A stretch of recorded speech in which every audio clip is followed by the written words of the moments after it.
निरंजन अलख निरंजन हो अलख निरंजन।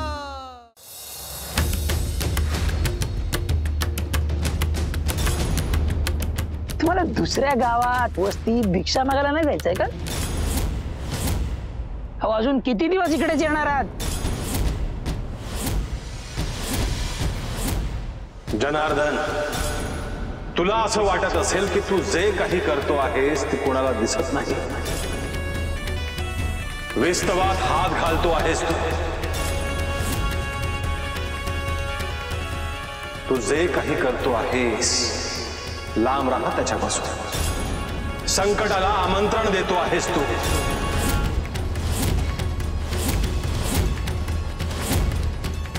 हाव मालक, हाव असं बोलू नये. पाया पडा यांच्या. काय चुकलं मागलं तर माफी मागा.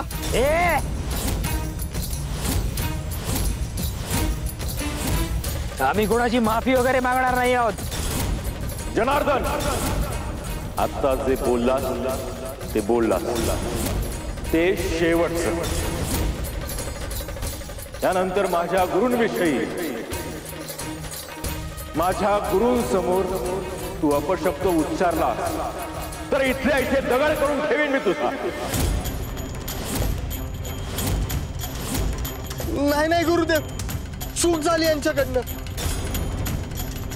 पाहिजे तर मी माफी मागतो. मालक चला चला चला, इथं नका थांबू. चला.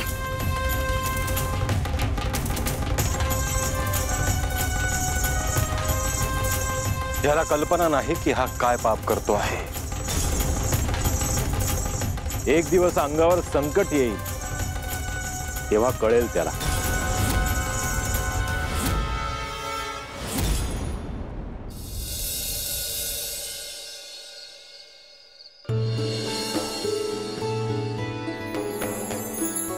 कसं चाललंय तुझं? म्हणजे आपलं काम, शेतीवाडी सगळं बरं चाललंय ना? हो हो हो, माझा तर एकच मंत्र आहे, उगाच पैसा खर्च न करणे. एक मुद्रा सोडायचो नाही मी. त्यासाठी मला कितीही मुद्रा अभिनय करावा लागला तरी चालेल. एक छदम सोडायचो नाही मी. काय हे तर मला आधीपासून ठाऊकच होतं.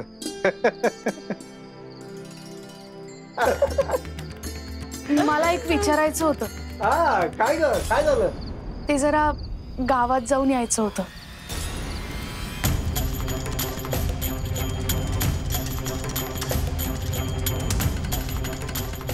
आत्ता संध्याकाळी? आज तर आलो ना आपण.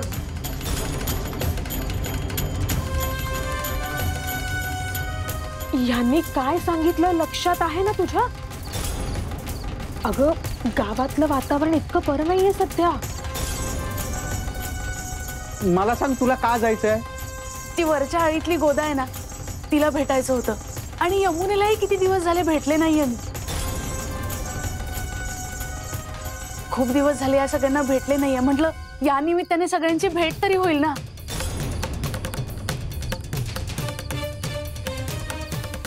बरं, तुला भेटायचंय ना, मग दिवसा उजेडी जा आणि वहिनीला सोबत घेऊन जा.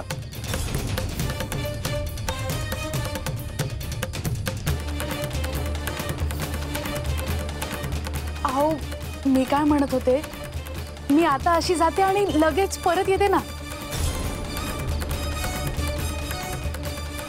अरे किती घाबरवून ठेवायचंय तिला? तिची जायची इच्छा आहे ना, मग जाऊ दे तिला. हे बघा, मी तुम्हाला जे सांगायचंय ते सांगितलेलं आहे. या उपर तुम्हाला जे काय करायचंय ते करा, पण नंतर माझ्या डोक्याला ताप नकोय.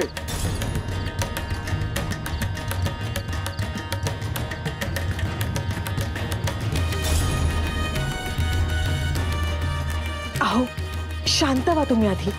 तिची इच्छा आहे ना जायची, मग जाऊ द्या तिला. हा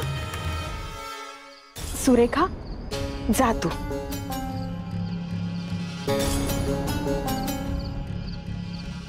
काळजी घ्या आणि लवकर वेळेत परत ये. हो.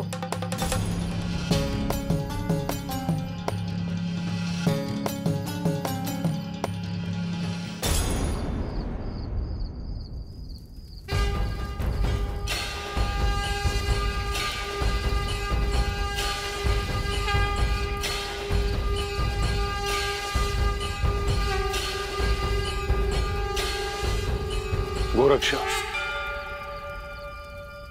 तू सूक्ष्म रूपाने वारुळात जाऊन आलास. तिथे काय बोलणं झालं याविषयी आपण बोललोच नाही. गुरुदेव, नागलोकाला एक वरदान आहेच. भविष्यात काय घडणार आहे याची त्यांनाही कल्पना आहे. ज्या अर्थी त्यांनी तिथे वारुळ तयार केलं आहे त्याला निश्चित काहीतरी कारण आहेच. होय गुरुदेव, त्यांच्याकडे भविष्यात आपणच न्यायदानाचे कार्य देऊ असं त्यांचं म्हणणं आहे.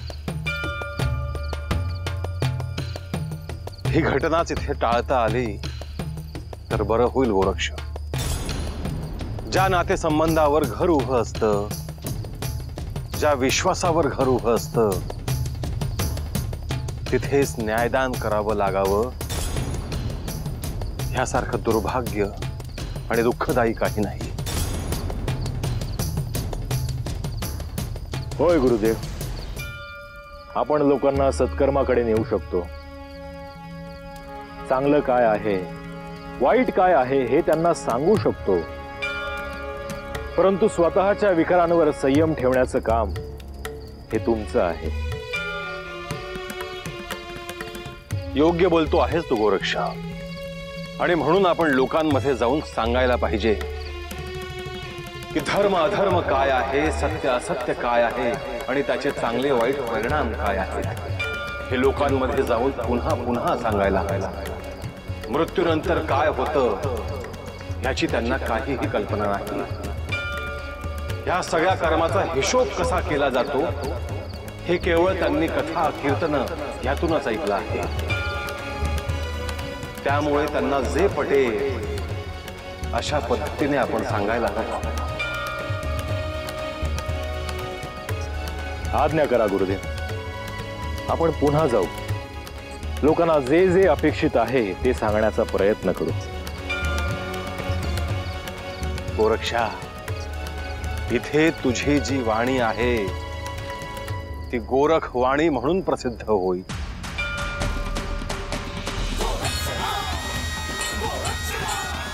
आणि तिचाच उपयोग आपण इथे करू शकतो. आपण आज्ञा करा गुरुदेव.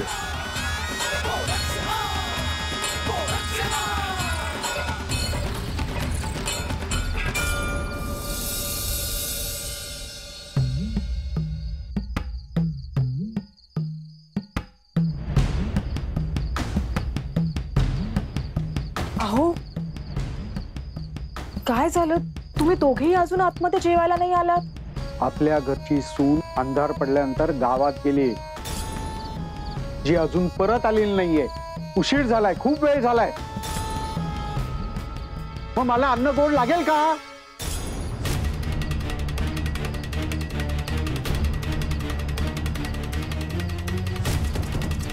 अरे येईल ती इतक्यात.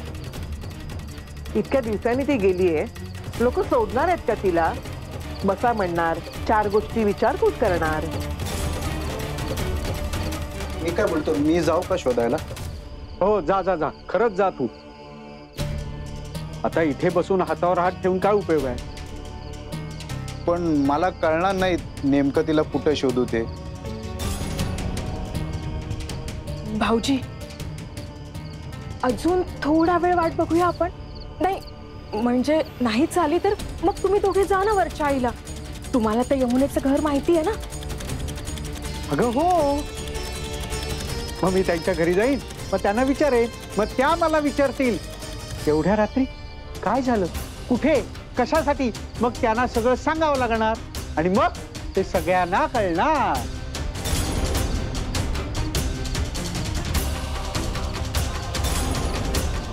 बा, चल ना, मला भूक लागली आणि झोप येते. जरा वेळ थांबा बाळा, जाऊया आपण. ताई, अगं किती उशीर, सगळे वाट बघताय तिथे.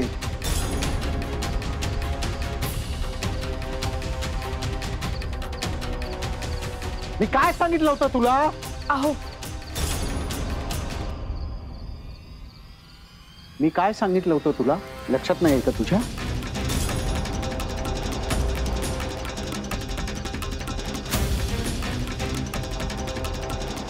हो हो, पण मला कोणी सोडेच ना. जाऊ द्या, आता आली आहे ना ती, मग नका काळजी करत बसू सगळेजण. चला आपण एकत्र जेवायला.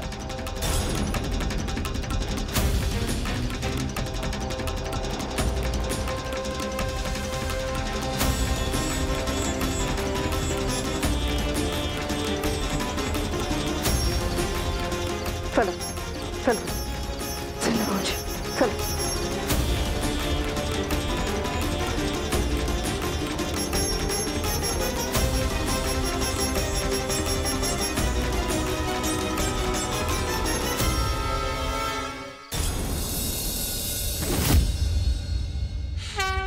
कालभैरवाने सगळ्या सृष्टीवरचं संकट दूर केलं आहे. अशा वेळी कालभैरवाचा यथोचित सन्मान झाला पाहिजे. कलीला दूर ठेवण्यात कालभैरव यशस्वी झाला आहे.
आहो हो मी आलेच वारुळ्याला पाया पड. मीही जाणार आहे यांच्या बरोबर. का ग, तुला सापाची भीती वाटते ना, मग कशाला जातेस? असू द्या हो भाऊजी, तेवढंच घराच्या बाहेर पडता येईल, गावातल्या जुन्या लोकांना भेटता येईल. असू द्या. एक काम करते, मी पण येते तुमच्या सोबत सुरेखा.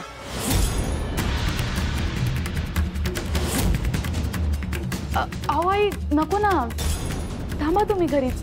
मी काही फार वेळासाठी जाणार नाहीये, लगेच येणार आहे परत. हवं तर आपण दोघी पुन्हा कधीतरी एकत्र जाऊया ना, चालेल?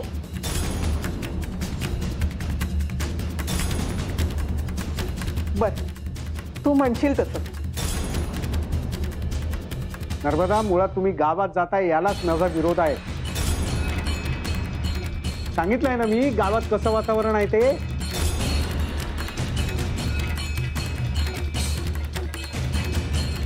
अहो मी आहे ना सोबत. अशी गेले आणि अशी आले, तुम्ही नका काळजी करू. हे बघ बापू, जाऊ दे ना त्यांना. त्या निमित्ताने मला पण बाहेर फिरता येईल.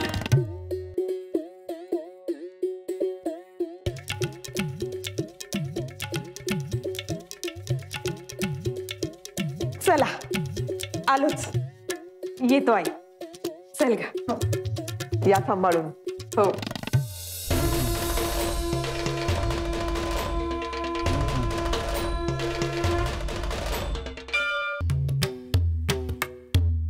नर्मदा, काय ग, कुठे चाललाय? अगं सुरेखाला ना गावात जायचं होत, मग मीच म्हंटल आपल्या गावात नाही का ते वारुळे जिथे सगळे पूजा करतात, तिथे जाऊन येऊया. तेवढंच गावात फिरल्यासारखं होईल आणि मग जाऊन निवांत घरी. लय जणांनी अनुभव आहे बर का. पाया पडा आणि आशीर्वाद घ्या. नाही मी नाही जाणार जवळ, मला भीती वाटते. अगं काकू, त्यात काय घाबरायचं? मी स्वतः बघितलेस, त्यातून साप येतात बाहेर. माधव, घाबरू नको रे तिला. जाऊयात आपण, बघू तिकडे. बर, मी घरला हंडा ठेवून आलेच. चला चल रे.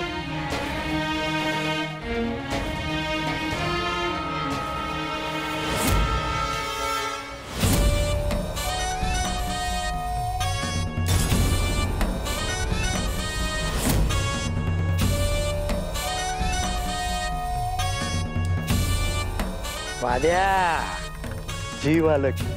लक्ष ठेव सगळ्यांवर. आज काहीही करून हिला भेटायचंच आहे.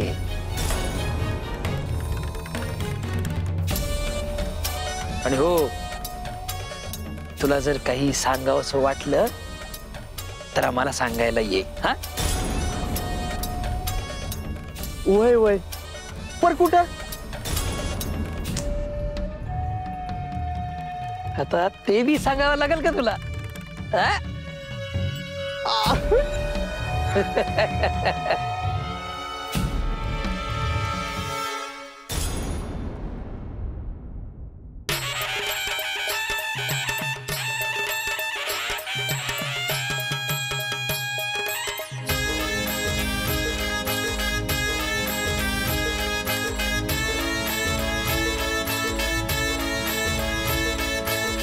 अगं एवढा लांब का उभी आहेस? ये ना इकडे जवळ. पूजा करूया, प्रदक्षिणा घालू आणि मग निघू. हा ये. असं करा, तुम्ही पूजा करा, मी आलेच जाऊन. कुठे चाललीयस तू आता? हे काय, इकडेच जाते, लगेच येईन परत.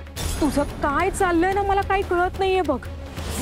बरं जा तू, पण वेळेत परत ये. हा माझी पूजा होईपर्यंत परत ये. परत जर आज उशीर झाला आणि घरच्यांना वाट बघायला लागली ना तर आज परत सगळे मलाच ओरडतील. नाही नाही, मी अशी गेले आणि लगेच येते. बरं वेळेत या. हो हो.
हे नागदेवता, आमच्या घराचं रक्षण करा. तुमचा आशीर्वाद आमच्या सगळ्यांच्या पाठीशी असाच राहू द्या.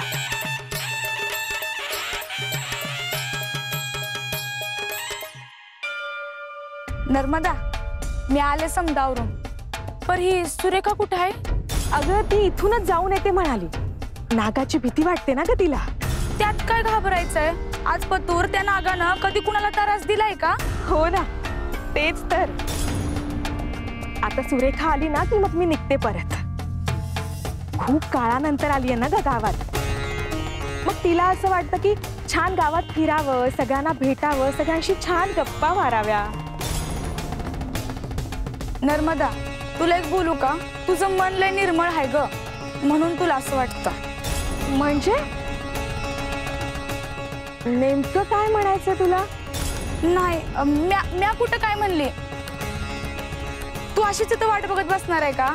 आता काय करणार दुसरं?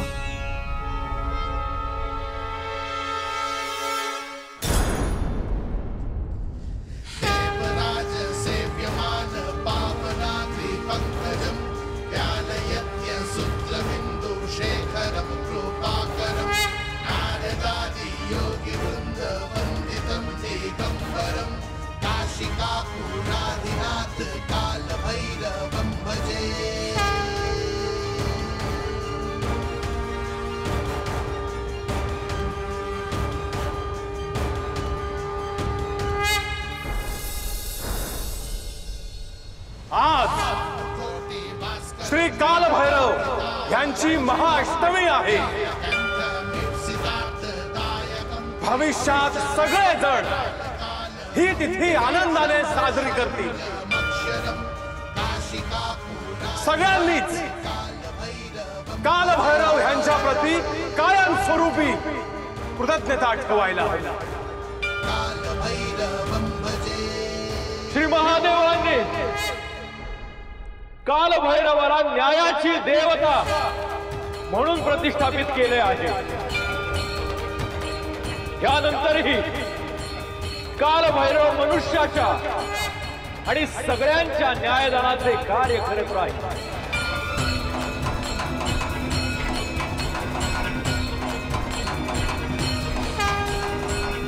आता मनुष्याची जबाबदारी आहे की त्याने सत्याच्या मार्गावर चालायचं की असत्याच्या. मी पुनरुच्चार करतो, जिथे नाथ संप्रदायाची भक्ती आहे तिथे कलीची दृष्टी पडणार नाही.